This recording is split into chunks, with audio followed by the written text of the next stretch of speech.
8:30টার সময় নামাজ আদায় হবে ঈদগাহ ময়দানের। এই একটা ব্লক বানাচ্ছি, আপনারা দেখুন।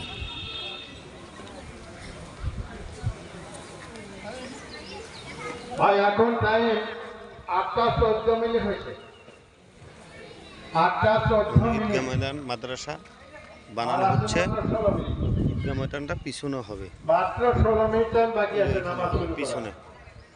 নির্ধারিত টাইম হিসাবে মাত্র 16 মিনিট বাকি আছে। ভাই আমরা যারা আসতেছি দোকান করে ভিড় না করে সোজা ঈদগাহ মাঠে আছেন, একদম সোজাসুজি ঈদগাহ মাঠে।